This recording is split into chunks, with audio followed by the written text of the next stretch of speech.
کہ جلنے والے جلیں گے تو بہت کچھ بولیں گے، پھر وہی ریپیٹ ہوگا، غوث پاک نے منایا، فلاں نے منایا، فلاں نے منایا، یہ سب چیزیں ہوگی۔ ہاں؟ اب یہ جتنے بھی بیمار بیماریوں کو پھیلانے کے لیے نکلیں گے،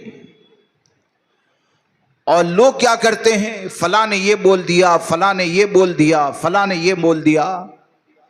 ہم کو صرف اتنا یاد رکھنا ہے کہ اللہ نے یہ زبان عطا فرمائی ہے ذکر مصطفیٰ کے لیے، یہ کان عطا فرمائے ہیں نبی اکرم صلی اللہ تعالی علیہ وسلم کی تعریف و توصیف سننے کے لیے، یہ وجود عطا فرمایا ہے ان کی فرما برداری کے لیے۔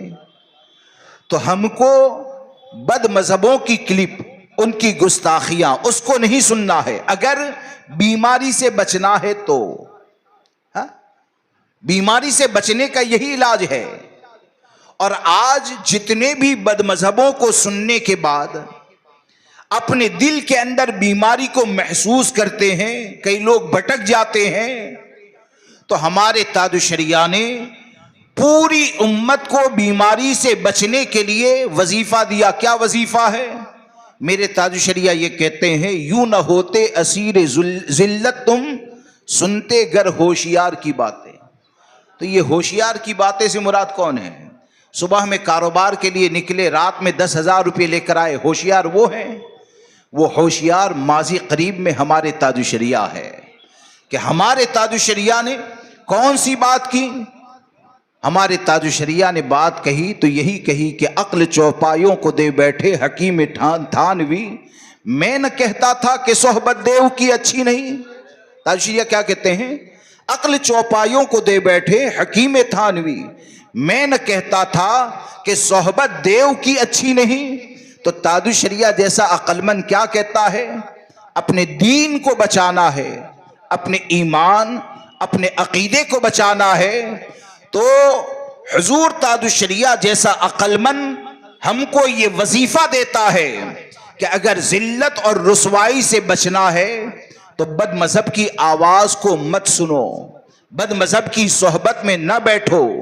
اگر بد مذہب کی آواز کو سننے سے اپنے آپ کو بچا لیا اور ہمیشہ بد مذہبوں سے پرہیز کرنے لگے تو یقین جانے یہ ذکر کی برکتیں یہ ہوگی کہ اختر قادری خلد میں چل دیا، خلد واہ ہر قادری کے لیے۔ اس لیے ہم سب کو یہ یاد رکھنا ہے کہ ہماری محفلوں میں زیادہ سے زیادہ لوگ شریک ہو، شرکت کریں، اور شرکت کرنے میں آپ کی کوشش کیا ہونی چاہیے؟ بلکہ ایک بات بتاؤں کہ آج کے ماحول میں آپ کوشش کریں گے، کوئی آپ کی مخالفت کرے گا، یہ ہوتا ہے نا، آپ بلائیں گے کوئی روکے گا۔ ہم کو اس کوشش کے ذریعے یعنی ذکر مصطفیٰ کی محفل میں آ کر دین سمجھنا ہے جو اصل مقصد ہے۔ عید میلاد النبی صلی اللہ تعالی علیہ وسلم منانے کا اصل مقصد کیا ہے؟ آقا کریم صلی اللہ تبارک و تعالی علیہ وسلم کی زندگی کے حالات کو جانیں، اور حالات کو جان کر ہم اپنی کمزوریوں کو دور کریں، یہ اصل مقصد ہے۔ تو اگر آپ کو مایوسی سے بچنا ہے کہ آپ 5 جگہ نوجوانوں کو لینے کے لیے گئے کہ جماعت رضائے مصطفیٰ کے پروگرام میں چلو، تو کیا کہیں گے کہ وہاں پر جا کر کیا ہوگا، وہاں پر یہ ہوگا، وہ ہوگا، فلاں کی ٹانگ کھینچی جائے گی، اس طرح کی باتیں آج نارمل ہو گئی ہے۔ تو میں آپ کو ایک بات بتاؤں، اس کو اپنے دل کے اندر جگا دو کہ تمہارا سچا ہمدرد کون ہے؟ حضرت عروہ رضی اللہ تبارک و تعالیٰ عنہ اپنے والد سے روایت کرتے ہیں کہ حضرت موسیٰ علیہ السلام نے اللہ تبارک و تعالیٰ کی بارگاہ میں عرض کی، یا الہ العالمین، تیرا محبوب ترین بندہ کون؟ تیری بارگاہ میں جس بندے کو محبوبیت دی جاتی ہے تو وہ محبوب اور مقبول بندہ کون ہوتا ہے؟ تو رب تبارک و تعالیٰ نے فرمایا، اسے یاد کر لیں، رب تبارک و تعالیٰ نے فرمایا جس بندے میں 3 چیزیں پیدا ہو جائے، 3 چیزیں، 3 باتیں، 3 عمل پیدا ہو جائے، وہ میری بارگاہ کا مقبول ہوتا ہے۔ حضرت موسیٰ عرض کرتے ہیں وہ 3 عمل کون سے ہیں؟ تو رب نے فرمایا کہ پہلا عمل تو یہ کہ جب وہ میرا حکم سنے، جب وہ میرا فرمان سنے، حکم سنے، اور دوسرے لفظوں میں آپ یہ کہہ سکتے ہیں کہ جب وہ شریعت کا حکم سنے تو اس حکم کی طرف ایسے ہی عمل کرنے میں آگے بڑھے جیسے کہ گدھ اپنے شکار کی طرف جپٹتا ہے تیزی کے ساتھ. یعنی شریعت کا حکم سنا تو اپنی خواہشات نفسانی کو ختم کر دیں. میں دوپہر میں کیا کرتا تھا، میں نے شام میں کیا کیا، میں ابھی کیا کر رہا تھا، انہوں نے کیا کہا، یہ نہیں. حکم خداوندی پہنچا تو جو فوراً اللہ کے حکم پر عمل کرنے کے لیے تیار ہو جائے تو حضرت موسیٰ سے اللہ نے فرمایا اس بندے کو اللہ کی بارگاہ میں پسند کیا جاتا. اور دوسری بات یہ کہ دوسری بات کیا کہ دوسری بات یہ کہ اللہ کے نیک اور صالح بندے، یعنی جو متقی اور پرہیزگار بندے ہیں، ان سے اتنی عاجزی انکساری کے ساتھ ملے اور اتنے قریب، اتنی جلدی ان کے قریب جانے کی کوشش کریں کہ جس طرح ایک دودھ پیتا بچہ اپنے ماں کے پستان سے چپک جاتا ہے نا، ایسے ہی نیک لوگوں سے ملنے میں ان کا ادب کرے، اتنی محبت سے ملے. اور تیسری بات کیا؟ تیسری بات یہ کہ اللہ تبارک و تعالی نے جن چیزوں کو حرام فرما دیا تو حرام چیزوں کو دیکھ کر اس کی ناراضگی ایسے ہی ہو جیسے کہ چیتا اپنے شکار کو دیکھ کر جیسے ایک چیتا شکار کو دیکھ کر اپنی آنکھ کو بدلا کرتا ہے، یعنی غضب سے اپنے شکار کی طرف دیکھتا ہے. اس روایت کے اندر 3 باتیں فرمائی. ایک تو شریعت کے حکم پر عمل کریں، نیک لوگوں سے محبت سے ملیں، اور جہاں پر بھی شریعت کے خلاف کام دیکھیں تو جرم جتنا بڑا ہوگا ناراضگی اتنی ہی زیادہ ہوگی. تو الحمدللہ جماعت رضائے مصطفیٰ کا کام کیا ہے؟ جماعت رضائے مصطفیٰ کا کام کسی کی ٹانگ کھینچنا نہیں ہے، لیکن الحمدللہ جماعت رضائے مصطفیٰ کا کام یہ ہے کہ کوئی سنی بھائی اگر بد مذہب سے قریب ہوتا ہے تو وہ سختی سے بد مذہب سے بچانے کی کوشش کرتا ہے، اور یہ کوشش اس کی دشمنی میں نہیں ہوتی ہے بلکہ اس سے ایسی محبت ہے کہ یہ بد مذہب سے بچ جائے گا. اور اس کا وظیفہ جب بن جائے گا، کون سا وظیفہ؟ کہ انہیں جانا، انہیں مانا، نہ رکھا غیر سے کام. للہ الحمد میں دنیا سے مسلمان گیا تو اس کا ایمان سلامت ہو جائے گا. اور یہ ہماری آپس کی محبت کا اصل مقصد ہے، یعنی اللہ کی رضا کے لیے آپس میں جڑیں، دین و سنیت کا کام کریں. کون کس علاقے سے تعلق رکھتا ہے، کہاں سے، وہ معنی نہیں رکھتا ہے. اصل یہی ہے کہ ہم اہل سنت و جماعت تعلیمات امام احمد رضا پر عمل کریں اور اس کو عام کرنے کی کوشش کریں. اور کچھ کہنا ہے؟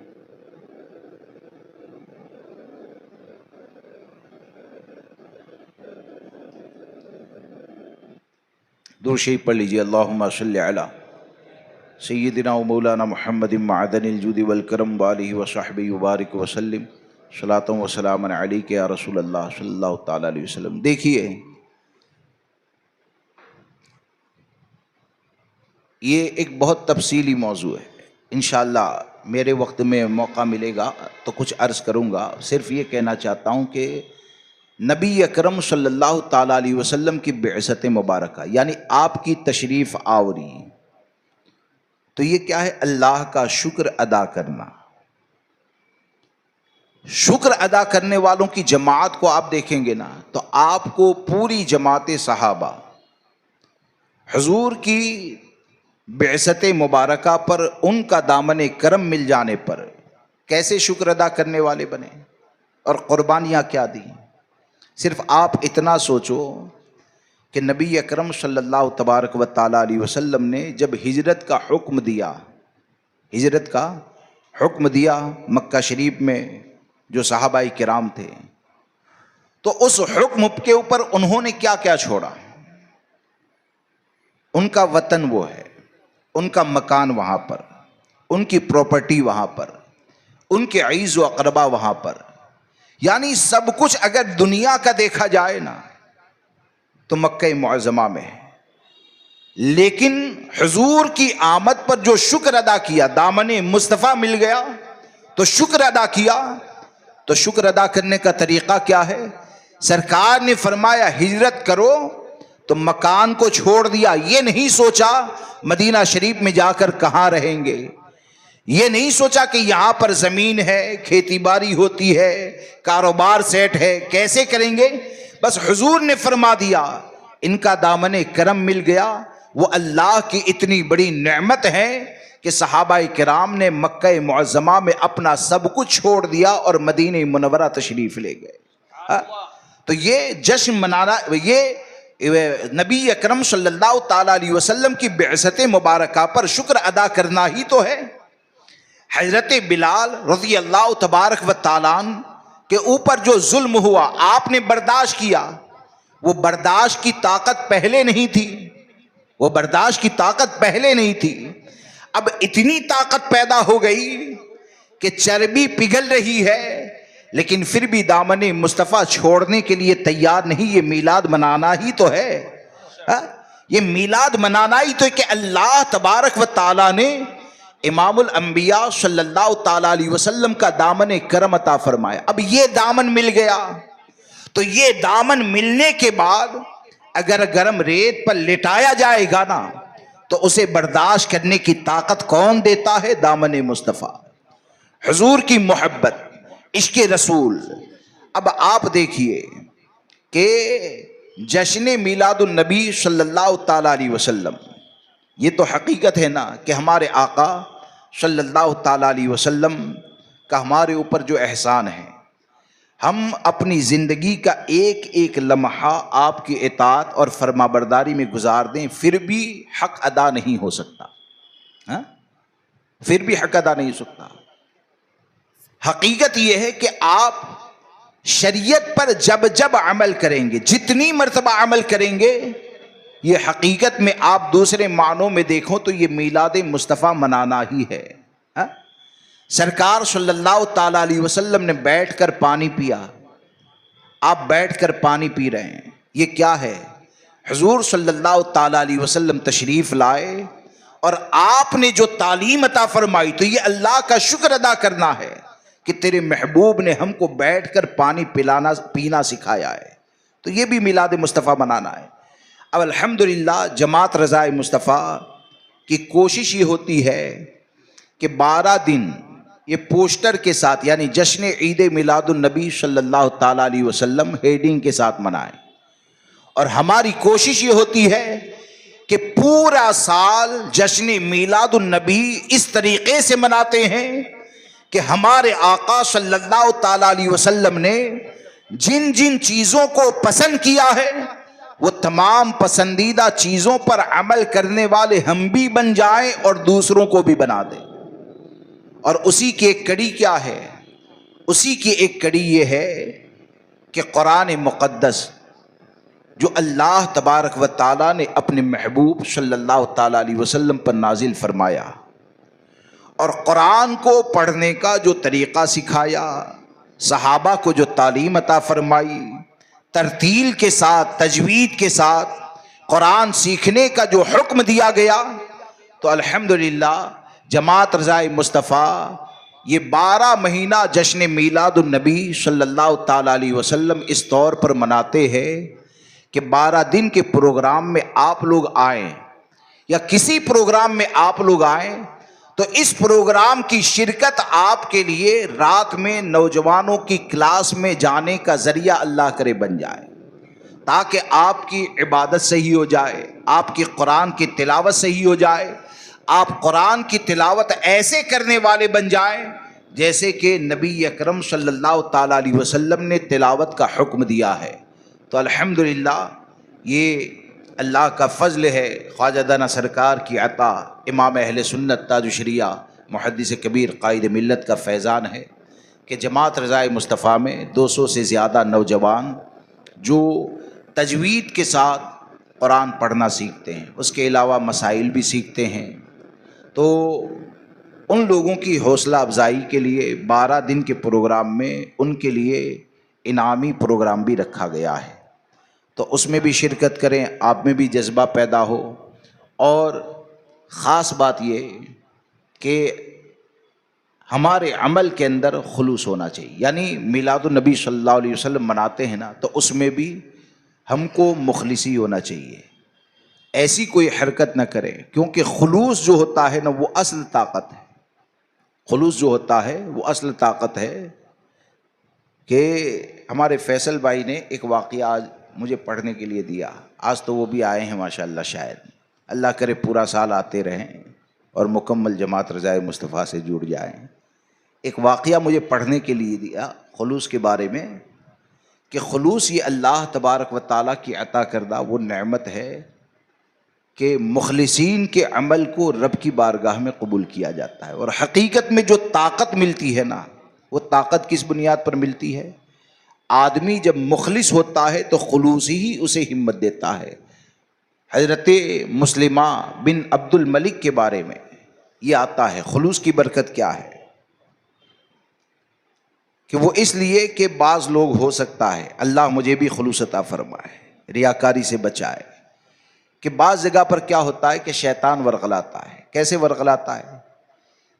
کہ ایک علاقے میں 10 نوجوان ہیں، 4 محنت کر رہے ہیں۔ کس لیے محنت کر رہے ہیں؟ کہ نائٹ کلاس میں نوجوانوں کو لے جائے، محنت اس لیے کر رہے ہیں کہ پروگرام میں لے جائیں، اور 6 جڑے ہیں جماعت رضائے مصطفیٰ سے، لیکن وہ محنت نہیں کر رہے ہیں۔ تو شیطان کیا ورغلاتا ہے؟ ارے وہ 6 تو محنت نہیں کر رہے ہیں، صرف ہمارے اوپر ہی بوجھ ہے۔ تو ہمیں اور آپ کو یہ سوچنا چاہیے کہ آپ اور ہم لوگوں کو دین سے اور فکر رضا سے جوڑنے کی جو کوشش کریں گے نا، تو اس کا اجر نہ میری طرف سے ملنے والا ہے، نہ نوجوانوں کی طرف سے ملنے والا ہے۔ آپ اندھیرے میں رہ کر، اجالے میں رہ کر کہیں پر بھی کوشش کریں گے تو خلوص ہوگا، تو دنیا میں کوئی آپ کو جانے یا نہ جانے، میدان محشر میں اللہ اس کا اجر آپ کو عطا فرمائے گا۔ تو اللہ کا فضل ہے جو کوشش کرتا ہے، اللہ کرے ہم سب کوشش کرنے والے بن جائے۔ تو حضرت مسلمہ بن عبد الملک جو ایک مسلمان فوج کے گورنر تھے، ایک قلعے کے اوپر حملہ کرنا تھا، کئی دن سے کوشش کر رہے تھے کہ قلعے کو فتح کر لیں، قلعے کو فتح کر لیں، لیکن کوئی راستہ نہیں مل رہا تھا۔ انہوں نے چاروں طرف قلعے کی گھومتے گھومتے ایک سرنگ کو دیکھا، مختصر جگہ ہے جس سے آدمی اندر جا سکتا ہے۔ کئی سپاہیوں کو آپ نے کہا کہ اندر جائیں، داخل ہو، لیکن کوئی داخل نہیں ہو پایا۔ اچانک ایک دبلا پتلا جو سپاہی تھا نا، وہ اس سے داخل ہو گیا۔ اب رات میں دیر سے داخل ہوا، دیکھا کہ فوج وغیرہ جو مشرکین یا ان کی تھی، دشمنوں کی، وہ آرام سے سوئے ہوئے۔ انہوں نے آہستہ سے دروازہ کھول دیا، فوج باہر تیار کھڑی تھی اور قلعے کے اوپر کامیابی مل گئی۔ حضرت مسلمہ وہ تلاش کر رہے ہیں کہ وہ نوجوان کون ہے جو دبلا پتلا چلا گیا، پہچانتے نہیں، نام جانتے نہیں۔ کئی مرتبہ اعلان کیا کہ میں اس نوجوان کو ملنا چاہتا ہوں، کئی دن تک اعلان ہوتا رہا، اعلان ہوتا رہا، کوئی آگے نہیں آیا۔ ایک بار ایک نوجوان آیا اور کہا کہ میں جنرل سے، یعنی وہ باس تھے، تو ان سے اکیلے میں ملنا چاہتا ہوں۔ وہ ملنے کے لیے گئے تو بولے کہ آپ اتنے دن سے جو اعلان کر رہے ہیں نا کہ وہ کون ہے جو قلعے کے اندر داخل ہو گیا اور دروازے کو کھول دیا، تو بولے کہ میں اس کا نام بتاؤں گا لیکن میری 3 شرطیں ہیں۔ میں نام بتاؤں گا لیکن میری 3 شرطیں ہیں۔ وہ شرائط کیا ہے؟ بولے کہ تمہاری شرطوں پر عمل کیا جائے۔ بولے کہ پہلی شرط یہ ہے کہ وہ نوجوان کون ہے اس کا علم خلیفہ کو نہیں ہونا چاہیے۔ دوسری شرط یہ ہے کہ اس نوجوان کا نام ظاہر ہو جائے نہ تو اسے انعام نہ دیا جائے۔ اور تیسری جو شرط ہے وہ میرے ذہن سے نکل گئی۔ تو یہ شرائط جب ذکر کی گئی نا تو انہوں نے مان لیا کہ ٹھیک ہے۔ کیوں؟ کہ وہ نوجوان کہتا ہے کہ میرا یہ جو عمل تھا نا، قلعے کے اندر میں اپنی جان کی بازی لگا کر داخل ہوا تو خالص میں نے اللہ کی رضا کے لیے یہ عمل کیا تھا، اور اگر خلیفہ کو نام پتہ چل گیا تب بھی خلوص میں کمی آ جائے گی، انعام مل گیا تو اعلان ہو جائے گا۔ تو حضرت مسلمہ وہ کہتے ہیں کہ اس نوجوان کو جب میں نے دیکھا تو میری زندگی کا عمل یہ بن گیا کہ ہر نماز کے بعد میں اللہ کی بارگاہ میں دعا کرتا تھا، یا اللہ میدان محشر میں اس نوجوان کے ساتھ میرا حشر فرما، کیونکہ اس کا وہ جو عمل تھا اللہ کی رضا کے لیے تھا۔ تو ہم سب اللہ کرے مخلص بن جائے، ریاکاری سے بچیں اور دین و سنیت کا مل جل کر کام کریں۔ رب تبارک و تعالی مجھے آپ کو سب کو کہنے سننے سے زیادہ عمل کی توفیق عطا فرمائے۔ بولنے میں جانے انجانے اگر کوئی بھی غلطی ہو گئی ہو تو آپ سب کو گواہ بنا کر دل کی گہرائی سے توبہ کرتا ہوں۔ استغفر اللہ ربی من کل ذنب و اتوب الیہ، لا الہ الا اللہ محمد رسول اللہ صلی اللہ تعالی علیہ وسلم۔